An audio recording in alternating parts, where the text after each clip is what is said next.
Ever heard of a queen who led armies, negotiated with empires, and became a symbol of resistance for centuries? Today, we're diving into the incredible story of Queen Nzinga, the African warrior who took on the might of the Portuguese Empire. Born in 1583 in the Kingdom of Nzinga, in what is now modern-day Angola, Nzinga was destined for greatness from the start. Her name, Nzinga, was said to come from the fact she was born with the umbilical cord wrapped around her neck, a sign of a difficult birth but also a prophecy of a powerful and proud personality. And did she live up to that prophecy? Nzinga grew up in a world of turmoil. The Portuguese had arrived in Central Africa a century earlier, initially as traders. But their intentions soon turned to conquest and the horrific slave trade. They sought to control the region's resources and people, and the Kingdom of Nzinga stood in their way. Nzinga witnessed the devastation firsthand: the raids, the shattered families, the constant threat of war. But instead of fear, this forged in her an unbreakable will to protect her people. She wasn't just a bystander, she was a keen student of politics, diplomacy, and warfare. Her brother, the king, recognized her sharp intellect and sent her as his envoy to negotiate a peace treaty with the Portuguese governor in Luanda in 1622. What happened next is the stuff of legend. Upon arriving, she found the Portuguese governor seated in a grand chair, while only a cushion on the floor was offered to her. A clear power play. Unfazed, Nzinga signaled to one of her servants, who knelt on all fours, creating a human throne for her. She sat at eye level with the governor, instantly demonstrating that she was his equal. This single act of defiance set the tone for her entire reign. When her brother died in 1624, Nzinga seized the throne.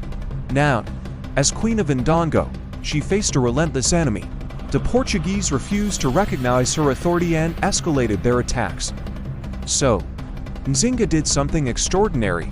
She led her armies into battle herself. Imagine that, a queen on the front lines, fighting alongside her soldiers, inspiring them with her courage. For decades, she waged a brilliant guerrilla war against one of the most powerful empires of the time.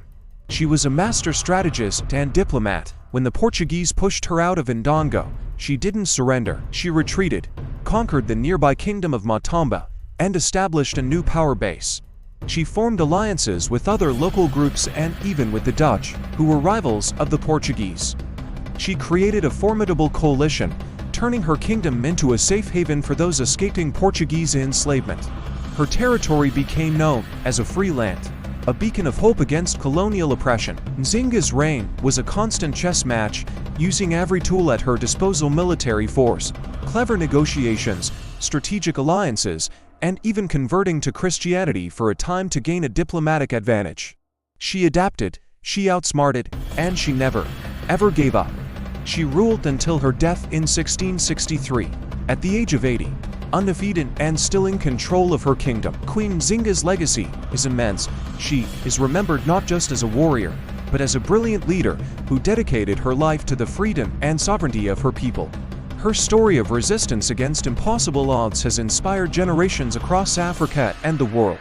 She proves that one person's courage can change the course of history. What an incredible figure, right? If you were as inspired by Queen Nzinga's story as I am, make sure to hit that like button and subscribe for more tales of legendary figures from history. Thanks for watching, and we'll see you in the next one.